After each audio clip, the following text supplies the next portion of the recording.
Very good. That was a very hard presentation to follow, I think. But I'll try.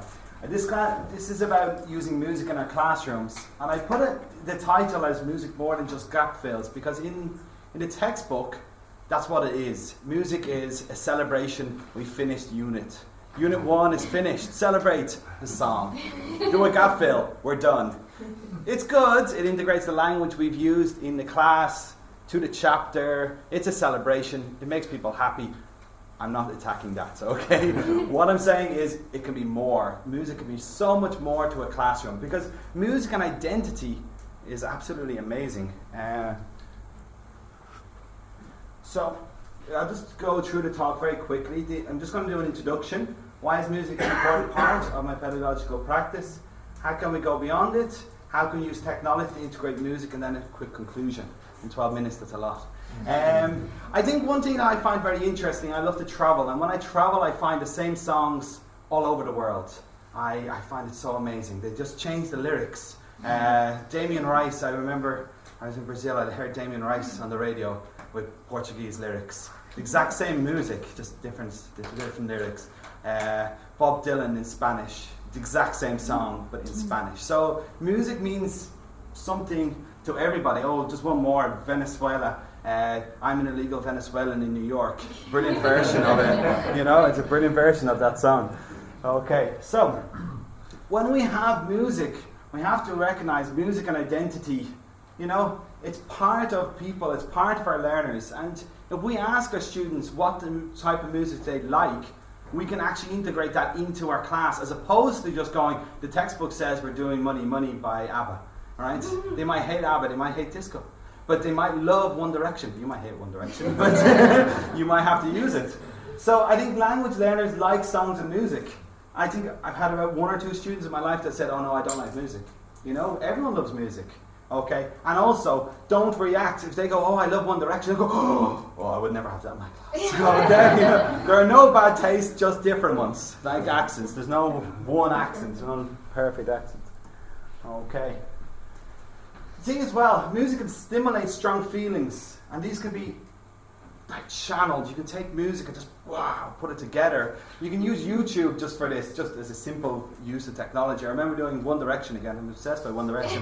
One Direction and Blondie. One Direction have covered a Blondie song. I put it in the start of my class. I played 2 of the videos together. Blondie, One Direction. And for half an hour we ran on a discussion. The board was full by the end of what's One Direction, what did they do? They're all happy.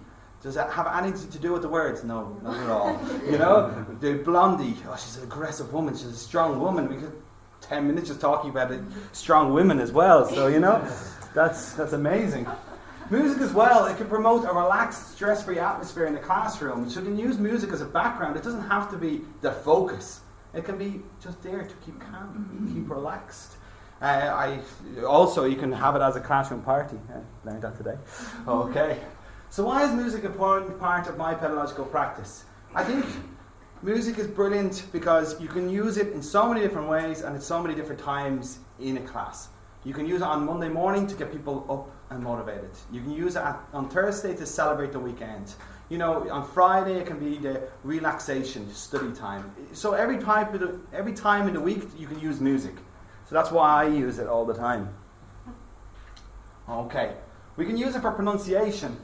The great thing about pronunciation is that songs are sung fast, but they're using real life pronunciation. Sometimes they're using bad grammar, but that could be good too. We can show, well, actually native speakers say this. There's nothing wrong with that. You're going to hear it on the street. Some of my best instruction comes from, I heard this on Dublin bus today, and what does that mean, right? You know, come here you know, what's the story, things like that. As well, if you put a song to language, it's going to be memorable. If you teach something and it doesn't have any context, it's dry, they won't remember. You never remember. But if you remember a song, sometimes you first you get the rhythm and then, you know, the words come. So also, songs contain chunks of language, and chunks of language are a great way of learning. So just the chorus, maybe they won't get the verse, but they get the chorus and they'll get that, and it's very natural language. Okay. So, how can we go beyond the gap fill? So this is a picture here of Ireland, and you can see the gap fill is brilliant, but it's just kind of them not even thinking about the song. When you're doing a gap fill, you're just concentrating on those gaps. You don't think about the lyrics, you don't think about what the song means, you're just thinking, I have to fill a gap, I have to fill a gap. It's great, but it's very linear. So how can we go beyond it? Okay, so music can be a stimulus for speaking. I've mentioned that with my One Direction example, okay? But also, it can be used as a visualization tool, so you visualize something. Music is amazing because some music you go to a place, it brings you somewhere. And so I have an example.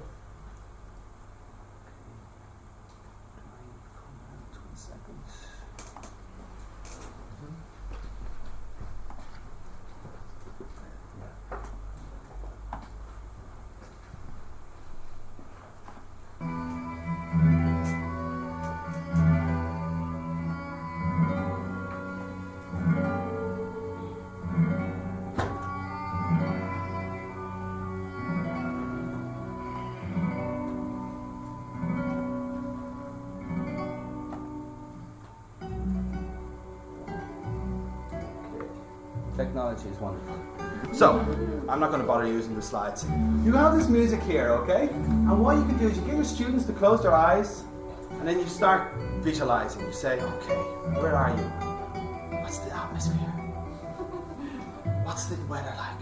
It's not Irish. It's hot. There's hills. A beautiful woman. What do you say? What will she say to you? Oh, here's her boyfriend.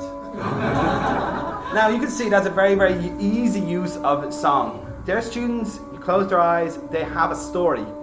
Turn off the music, give them a piece of paper, they write a story. You ask a student, you give them a piece of paper and say, we're writing. Write me a story. Use your imagination. Much more difficult. Music can help you to visualize. Okay, now I have to try and use the technology. Very good. Okay. So, you can use pop songs as well. Okay. The great thing about pop songs is that they are something that they'll love, and it's something they'll hear outside the classroom. On the radio, it'll be everywhere. Okay. But you have to make sure you choose songs for the level, so that are clear, they make sense. Okay. So sometimes you give them a song. Pop songs don't always make sense. And they contain a lot of unknown vocabulary. So that is very important. Okay, and also it is important to pre-teach some vocabulary if it's a complicated song. Okay. Now, you can choose a song that deals with topics of interest for your students as well. So you can kind of integrate if you're going to be doing a topic about money or politics or peace or love. Okay, so you've got like Money by Pink Floyd, Money, Money, Money by ABBA. They could be compared. You compare those two together. And you can use Lyrics Trainer as well, and this is the technology part of my presentation, for using songs. And using songs beyond just using YouTube. Lyrics Trainer allows you, it's kind of like karaoke in the classroom. That's my best description of it. And the great thing about it is you can actually just do it as a karaoke, or you can do it as a gap fill, but using technology.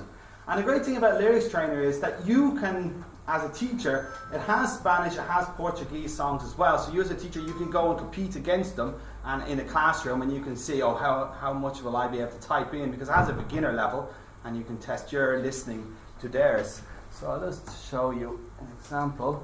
So I've got Imagine from John Lennon. Yeah, I've got it there. Okay, so I've got it in beginner mode. So I'll just press play.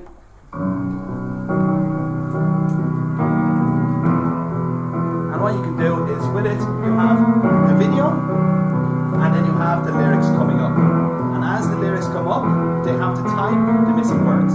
Imagine there's no heaven. So you can see it's flashing, where no hell below us. Okay? And the great thing about this is that they get a score, and so there's a competition. So you can get them for homework, go on Lyrics Trainer, see who can get the highest score. Do you understand? And that's a very fun homework as opposed to a gap fill. It can only be done in class. So here you go. You've got a timer going down. So if I don't type anything, I'll lose, and I'll just type one example, us, and then it continues. Yes.